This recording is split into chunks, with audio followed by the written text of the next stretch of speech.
Good morning and welcome back to our In Conversations with podcast series sponsored by Microfocus and their channel development, really investing in South Africa and investing in the channel partners from our side. Today we are joined again by Boaz from BoaTech, and we're going to be continuing to build a security view and a framework for customers and an easy to follow step-by-step guide. A modern enterprise security model is what we are concentrating on in this episode because businesses need a robust security architecture, and that's best built off a framework, off a skeleton, off something to add the clothing to, and the real building of this business around security as a discipline which is embedded into the business. And Boaz, you've got plenty of experience with that. But before I let you off the hook and get onto that side, you dropped to me that you're now into mountain biking. What bike do you have and where do you ride? I can't wait to see him in Lycra.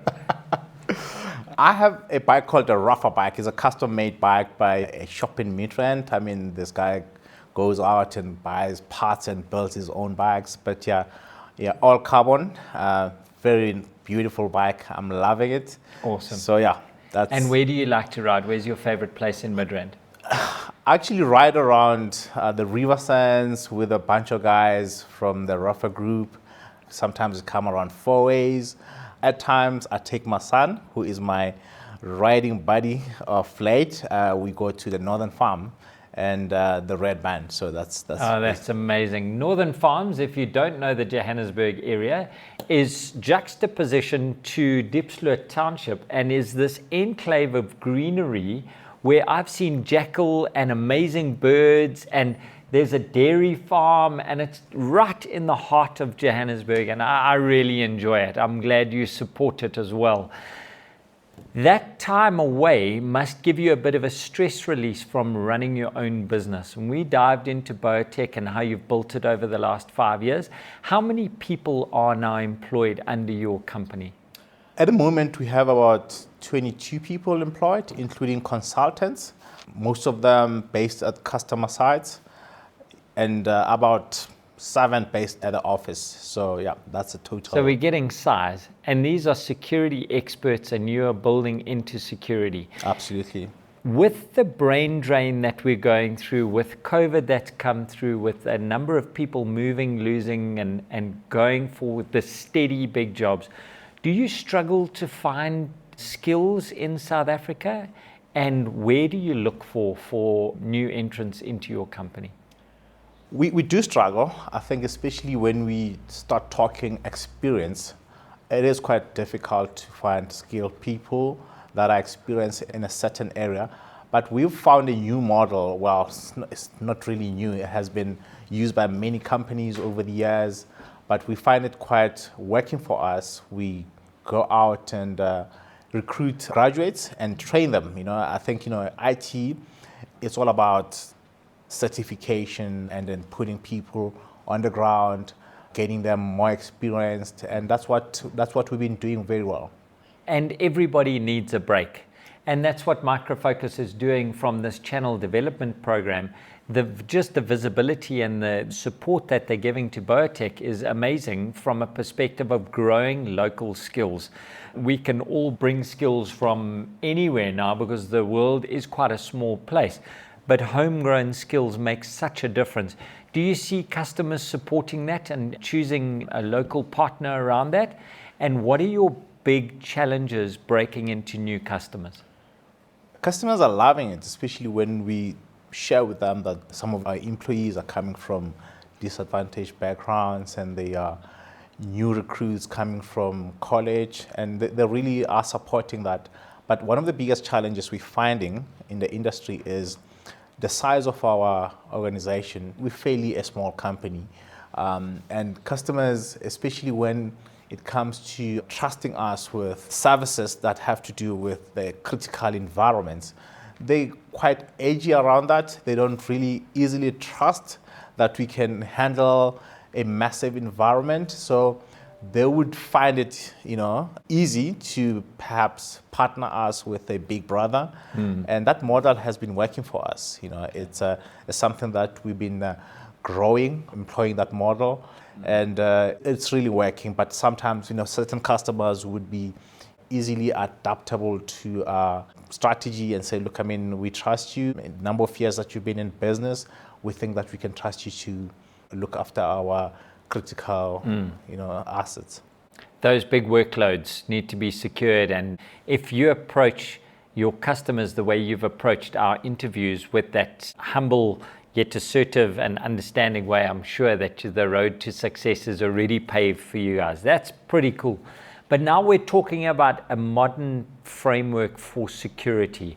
What are we trying to cover with a modern framework? What is your end goal for a customer when we're talking about a security framework? I think earlier on we touched on the idea of what, if I have to put a billboard for BoaTech on the freeway, what will it be? I think, secure by design, that's the first thing. You look at traditional customer design of any environment or putting together an enterprise architecture. Traditionally, it was just putting an architecture that talks to the strategy, IT strategy as well, but there was no design, there was no security in mind in that design of an enterprise architecture. Okay. So for me, the modern architecture of an organization has to be, when you're designing your enterprise architecture, have security in mind. Okay. When you're designing your IT or you're building your IT strategy, have security in mind, because you can talk about application, data, infrastructure, and ignore security and try to embed security afterwards. It doesn't really work, because it sounds like security becomes an addition where it's supposed to be something that is, it's built by design, Yeah. So you're saying don't add the egg after you've baked the cake. Absolutely. Okay, because it's not going to taste great, hey? In this rapidly changing work from anywhere world, how are you seeing or advising customers to keep up with their security framework in an ever-changing environment? The most common thing these days about organizations working from home, people working from home, is that you have to adapt to remote login. I think one of the most critical things is you need to start securing that area of access through a solution such as access management, and know who's accessing your environment. One of the recent attacks have been launched through taking identity of a user working from home and accessing the organization's environment through a home network. Uh-huh. And that's becoming a norm for a whole lot of attackers, because they know that home networks or home Wi-Fi is not that secured, so they're finding it as an easy entry point. Okay, so that single sign-on security access management, that side, that real basics of getting through the gates of the organization you are starting, that's the first point of start. Do our users understand enough about their role in security, in your opinion? I don't think so. I think most users are divorced from security. They think security is an egg into a cake. Yeah, they don't think that it has to be a daily part of their working, knowing that this environment has to be secured. I have a part to play in securing this environment. And I think that is mainly caused by enterprise architectures, IT strategies built without security in mind. And you're saying the business is then building on their own. So we've got a security team here, and we've got a business team over here, and never the two shall meet. Absolutely. Is that prevalent more in private sector or public sector, or is it the both? It is the both. I wouldn't pinpoint it to one sector. I think it is the both, because I think if a private sector or public sector adopts a certain methodology of how work should be done, one will follow. So if private sector starts, public will follow. If public starts, private will follow. So I think, yeah, it is both. And I think, what's happening currently, you have CISOs and CIOs who are playing different roles, of which they should be really interlinked on their daily roles. So you're saying they should be joined at the hip? Absolutely, because you can't divorce one from another, so they have to work interlinked on a daily basis. Okay. So now I'm going to ask you a hard question. What does a modern enterprise security framework look like to you? A modern security framework, again, has to have security by design. Okay. And it has to take into consideration multi-layered approach into security. Okay. So we're talking perimeter, we're talking application, we're talking data, and we're talking user. Absolutely. Have we left anything out of that? I think we've touched on everything, because user can be brought as well. I mean, if we touch application and data, they're closely linked. Perimeter is traditional. I think that's what, when you talk about security, everyone refers to security as perimeter in terms of firewalls. Okay. So, and those old firewalls and encryption and changing of passwords, is that still relevant? Is that still an exercise that we need to go through? Or has that been superseded by new technology? It can be ignored. I think it is a traditional security method that we can't just all of a sudden ignore. It has to be a part of the continuous security building approach. You look at, I think maybe the enhancement and evolution of passwords and how they, traditionally, I'll probably use my dog's name and the date of birth,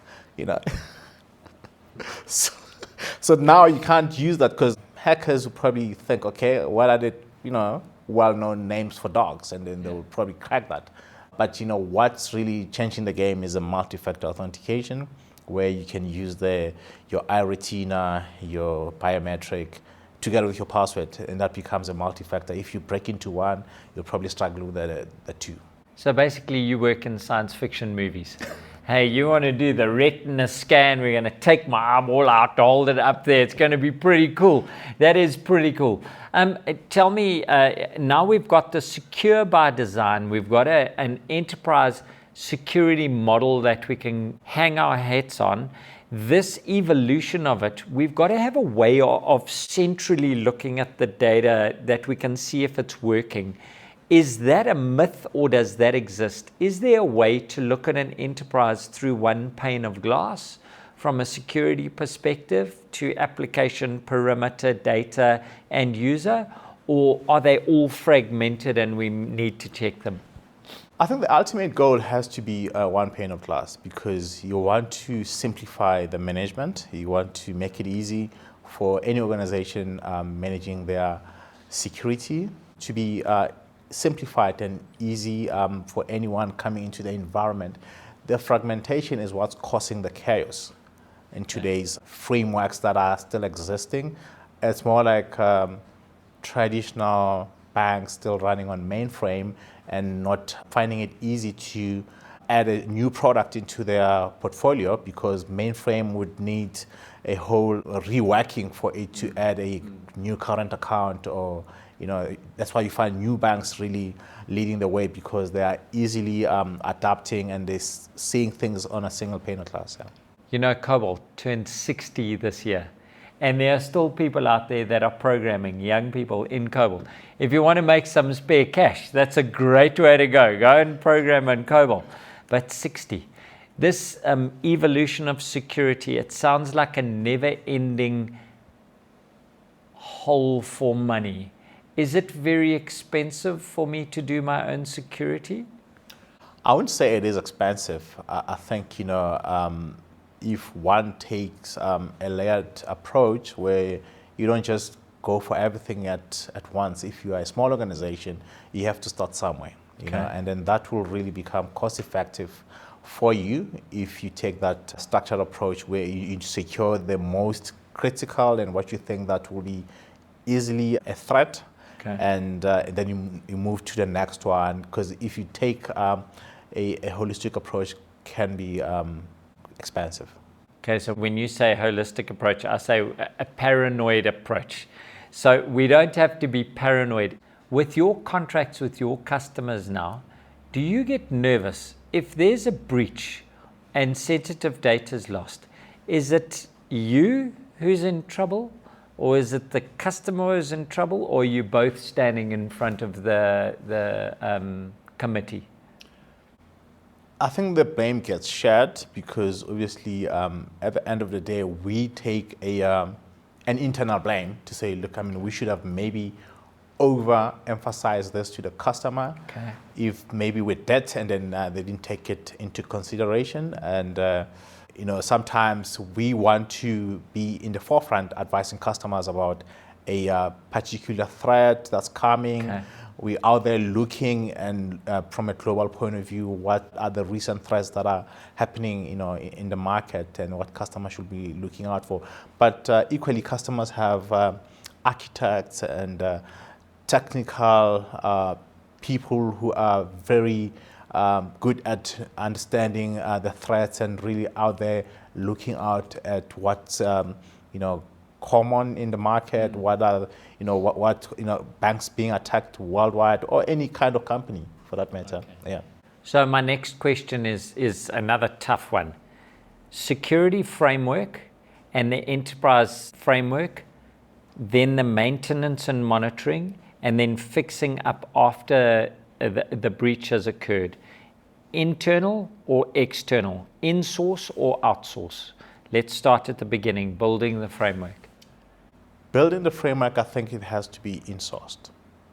Yeah, because I think you want to keep whatever that is being built from the onset in a long-term approach, and you want to own every IP that is being produced without any legal issues at a later stage. You want to own that. I think I would in-source as a customer. Okay. Then monitoring and maintenance. In-source, outsource? Yeah, I'll have a mixture of both in-source and outsource. Probably the most critical, I would in-source, and critical, but maybe medium and low, outsource. Okay.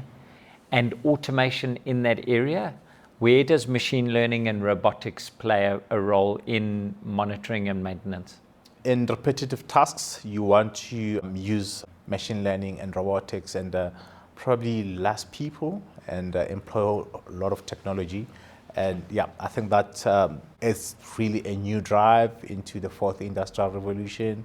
And that's what customers are looking at in the near future. I mean, you look at what Klaus Schwab mentioned in the fourth industrial revolution is about the jobs that will be taken by machines, and monitoring is one of them. Yeah. I do a lot of these podcasts on security, and everyone's talking about machine learning and AI and almost self-healing systems, but very few are talking about it today. And I think that they're overlooking those things like startup of databases, checking applications, checking perimeters, which are already automated. So I think our security teams are actually doing pretty well out there on that side. And I'm glad your answer was there from a monitoring and maintenance in a hybrid environment. And there's almost a third leg, which is that automation and where it sits, which I'm seeing a lot of. And just kudos to the security teams for almost being the front runners in the automation, because they're 24/7, 365, aren't they? Absolutely. I mean, you signed up for a terrible job if you didn't enjoy work, because you are always on call. The last one, when we have the breach, which has happened, in-source, outsource, the fix-up. The fix-up, again, I would say have a hybrid, because you internally would want to really would have learned from your service provider about how quickly we can learn, and then you want to safeguard that IP of how quickly can we recover from an attack.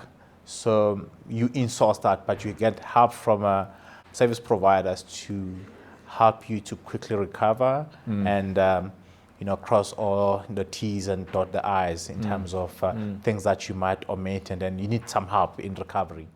That becomes really critical for the success of the business. We've spoken about enterprise security models being built by design. How does that help when it comes to issue resolution from the side?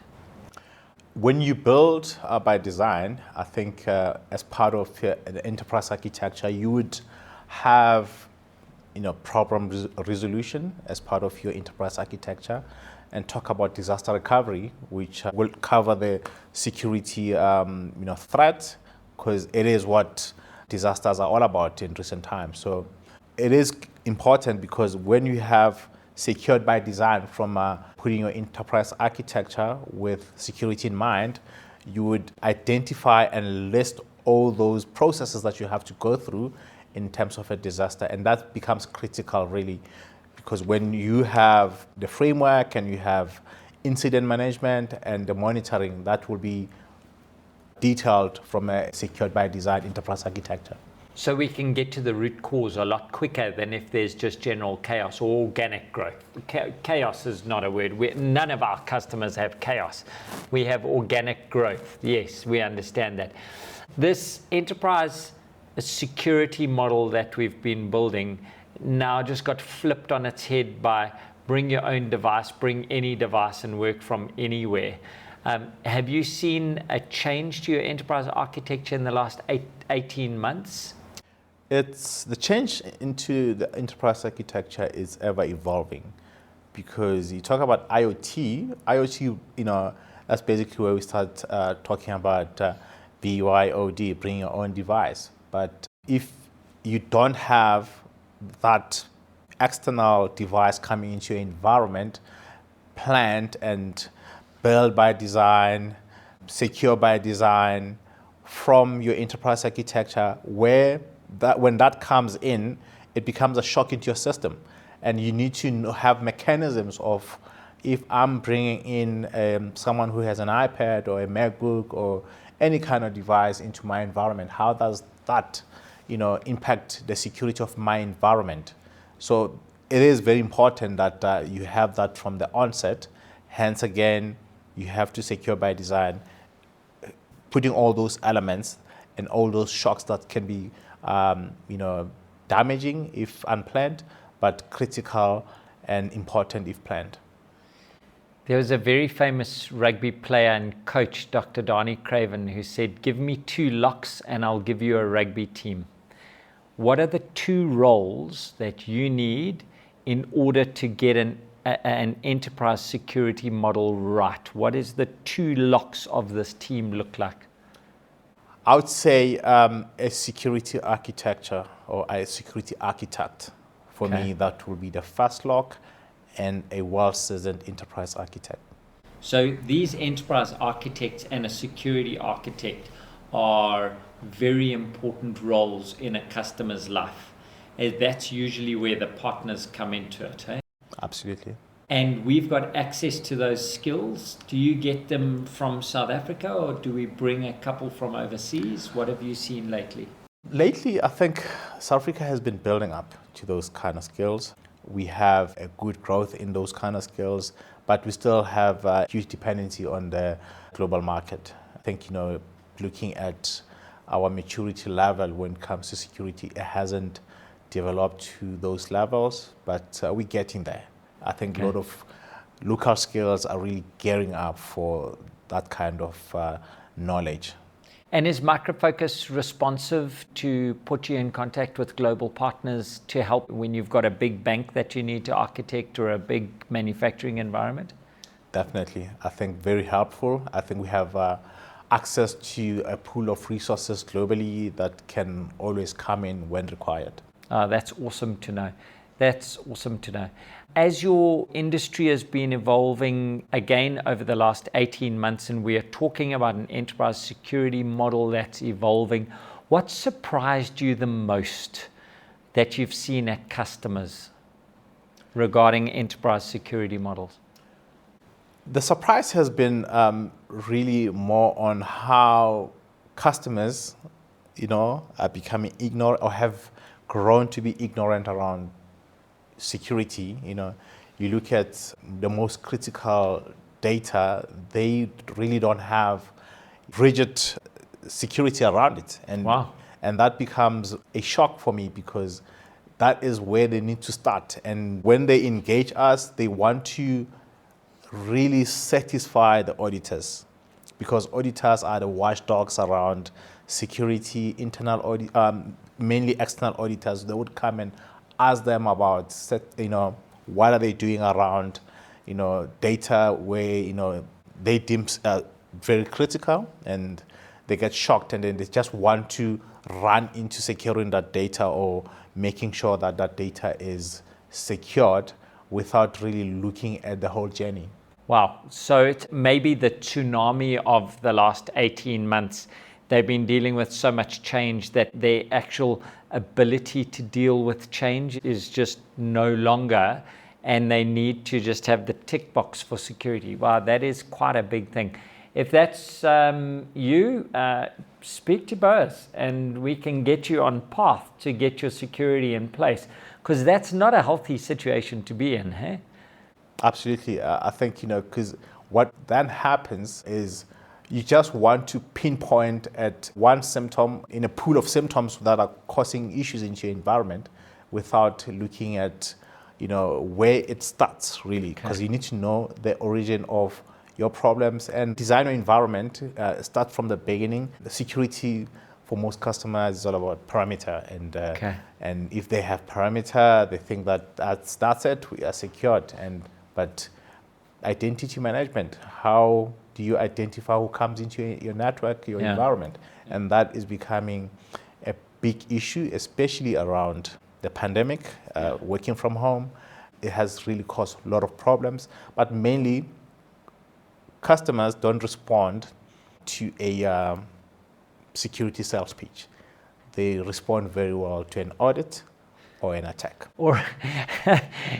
So actually, you're just a big insurance salesman. Nobody likes to pay for insurance unless their house burns down. Then they want to make the premiums payment. If you could sit next to a leading expert in Micro Focus, what would you ask them about the next 18 months? I would want to find out about the next trends of IT security in general, but more specifically around application and data, because in recent times we're building applications on the go on cell phones that are becoming really critical for daily living, applications that are changing lives. But how secured are they, and what's the next method of attacks that will be launched in the next 18 months?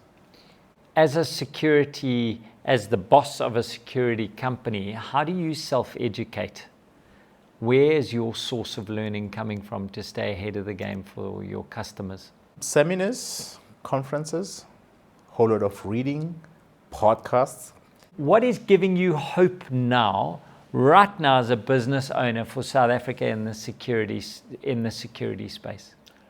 We're fast adopting to the new trends. We are responsive. We kind of a landing pad for new technologies that are coming from a global market.